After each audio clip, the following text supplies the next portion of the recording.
Jadi guys, dulu saat gua TK sama di SD itu ada di sekolah ada program nabung. Kita store duit ke wali kelas. Jadi wali kelas tuh nanti ngasih kita kayak semacam buku tabungan lah. Nanti dalam itu ada tanggal setoran, nominal, dan uangnya itu boleh diambil kapan aja.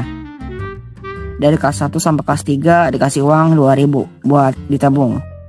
Jadi gua nggak jajan, tapi gua bawa bekal gitu dari rumah, dikasih sama emak gua.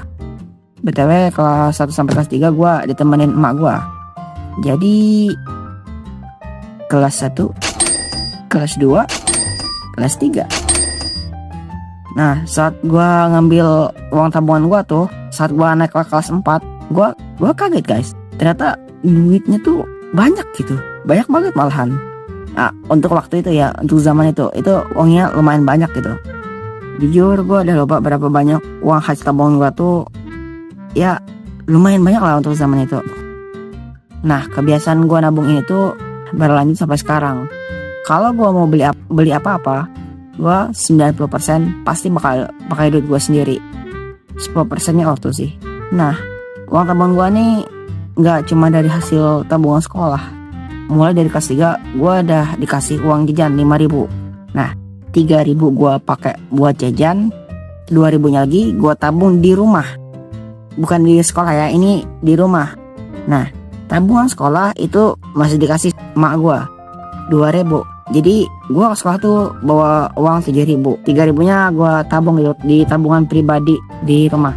Nah, ada juga uang yang dikasih dari kerabat, orang-orang sekitar gua yang ngasih gua uang THR, atau tentu saja dari tetangga yang baik hati. Jujur kebiasaan nabung gua ini juga kebentuk karena kesulitan finansial keluarga gua. Gua masih ingat gitu. Dulu waktu itu tuh musim kemarau panjang.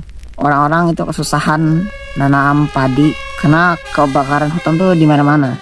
Jadi kita harus 24 jam waspada gitu. Semuanya nggak habis dilahap api. Waktu itu gue ingat, gue sampai bohong gitu ke emak sama bapak gue. Biasanya gue ngambil uang jajan tuh di laci toko. Itu gue ngelihat hampir nggak ada uang di laci. Itu gue yang masih kecil gitu, itu malah ngambil uang dari tabungan gue. Gue nggak bilang gitu, karena gue tahu gitu kondisinya emang lagi susah banget.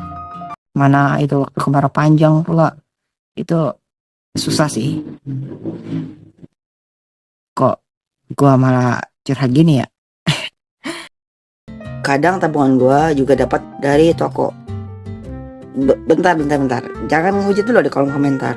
Gua belum selesai ngomong. Itu kan emak gua jalan snack gitu ya. Ya snack, jajanan anak-anak lah. Jadi banyak gitu, harus bekas snacknya. Jadi emak gua nyuruh gua buat ngerapiin sama ngikat kardus-kardus ini. Dan nanti uangnya buat gua kalau kardusnya dijual, kata emak gua. Jadi gua tuh kerja keras banget buat ngerapin kardusnya. Enggak sih, itu gua kalau ngikat sendiri tuh pasti ngelewat lagi gitu, kardusnya berantakan lagi. Karena gua belum bisa gitu ngikat kardusnya kencang. Jadi setiap gua ngikat sendiri tuh pasti jadi berantakan lagi gara-gara ikatannya kurang kuat. Ya mau ngarep apa sih sama bocil anjir. Sebelumnya gue ikut berduka cita untuk korban-korban kecelakaan kereta di Bekasi kemarin.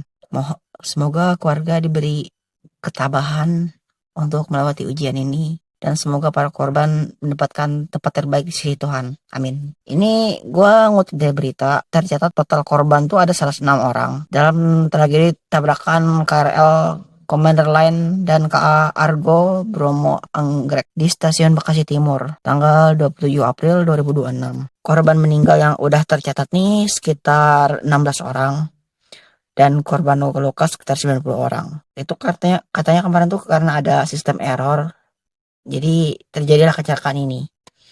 Sama apa ya, taksi kalau nggak salah yang nyerobot ke rel gitu terus mogok gitu mobilnya. Semoga keluarga para korban diberikan ketabahan oleh Allah Subhanahu wa taala. Amin.